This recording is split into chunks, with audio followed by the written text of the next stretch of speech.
Seigneur, ouvre les portes fermées dans ma vie. Le Dieu qui ouvre les portes, frères et sœurs. Combien de fois nous sommes-nous retrouvés devant un mur? Devant une porte massive, en bois épais, avec des serrures rouillées, qui refuse de bouger malgré tous nos efforts. Cette porte peut avoir plusieurs noms. Le chômage, la maladie, la solitude, une dette écrasante, un conflit familial. Nous poussons, nous tirons, nous cherchons une clé que nous ne trouvons pas, et l'épuisement nous gagne. Mais aujourd'hui, je veux vous rappeler que nous ne servons pas un Dieu qui se réjouit de nous voir bloqués. Nous servons le Dieu qui se spécialise dans l'ouverture des portes. Dans la Bible, les portes sont des symboles puissants. Elles représentent l'accès, l'opportunité, le changement, la transition d'un état à un autre. Une porte fermée, c'est une destinée en attente, une promesse retardée. Mais une porte ouverte, c'est la libération, le progrès, la bénédiction qui se déverse. Regardez l'apôtre Pierre en prison dans Actes 12. Humainement parlant, sa situation était sans espoir. Il était gardé par 16 soldats, enchaînés entre deux d'entre eux, derrière plusieurs portes de fer. C'était une situation de porte fermée absolue. Mais pendant que l'Église priait avec ferveur, un ange est apparu. Les chaînes sont tombées, et Pierre a suivi l'ange. Ils ont passé une première garde, puis une seconde, et sont arrivés à la porte de fer qui menait à la ville. Et la Bible dit cette chose extraordinaire. La porte s'ouvrit d'elle-même, Acte 12, verset 10. Cette porte ne s'est pas ouverte par la force de Pierre, ni même par celle de l'ange. Elle s'est ouverte par l'autorité divine. C'est ce que Dieu veut faire pour vous. Il veut ouvrir des portes que votre force ne peut ouvrir. Il veut faire bouger des obstacles que vos efforts ne peuvent ébranler. La clé que nous cherchons n'est pas une clé matérielle. C'est la clé de la foi et de la prière.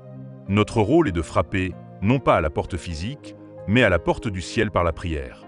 Matthieu 7h7 nous le dit. Frappez, et l'on vous ouvrira. Frapper, c'est insister, c'est persévérer, c'est refuser de croire que la porte fermée est la réponse finale de Dieu. Peut-être que Dieu a permis cette porte fermée pour un temps afin de développer votre foi, de vous apprendre la patience ou de vous réaligner sur son plan parfait. Mais ne confondez jamais une saison d'attente avec une condamnation permanente. Votre situation actuelle n'est pas votre destination finale. Le Dieu qui a ouvert la mer Rouge, qui a fait tomber les murs de Jéricho et qui a ouvert la prison de Pierre est le même Dieu aujourd'hui. Il détient la clé de votre situation. Après avoir nourri notre foi avec cette vérité, approchons-nous maintenant du trône de la grâce. Croyons que le Dieu qui ouvre les portes nous écoute et qu'il est déjà en train d'agir en notre faveur. Voici quelques versets pour fortifier votre foi. Apocalypse 3, verset 8. « J'ai mis devant toi une porte ouverte, que personne ne peut fermer. » Matthieu 7, versets 7 et 8. « Demandez, et l'on vous donnera. Cherchez, et vous trouverez. Frappez, et l'on vous ouvrira. » Ésaïe 22, verset 22. « Je mettrai sur son épaule la clé de la maison de David. Quand il ouvrira, nul ne fermera.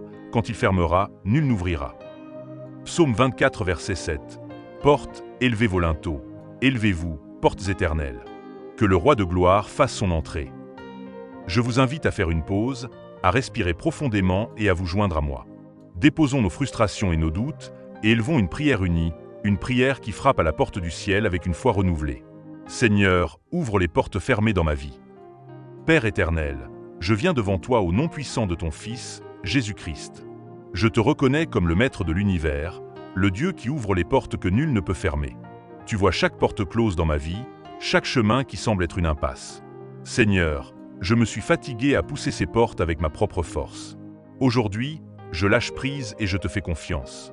Je crois que tu es le Dieu des miracles, le Dieu qui se lève quand l'Église prie. Au nom de Jésus, je te demande d'intervenir. Comme tu as ouvert la prison de Pierre, ouvre les portes qui me retiennent captif, VE. Ouvre la porte d'un emploi stable et épanouissant. Ouvre la porte de la guérison divine pour mon corps et mon âme. Ouvre la porte de la provision financière et de l'abondance. Ouvre la porte de la paix et de la restauration dans ma famille. Ouvre la porte de nouvelles relations saines et encourageantes. Ouvre la porte qui mène à l'accomplissement de ma destinée en toi. Seigneur Jésus, toi qui détiens la clé de David, je te la remets. Ferme toute porte que l'ennemi a ouverte pour semer le chaos et ouvre en grand les portes de bénédiction que tu as prévues pour moi depuis l'éternité. Donne-moi la patience de ton calendrier divin et la sagesse pour discerner les opportunités que tu crées. Que mon cœur soit rempli de foi et non de peur. Je te remercie, Père, car je crois que même maintenant, des anges sont à l'œuvre et des portes commencent à s'ouvrir. Au nom de Jésus, je prie. Amen. Recevez cette parole. Votre saison de blocage touche à sa fin. Le roi de gloire est en train de faire son entrée dans votre situation. Attendez-vous à voir des changements soudains, des faveurs inattendues et des portes s'ouvrir d'elles-mêmes. Éloignez le mal par la puissance de la prière persévérante.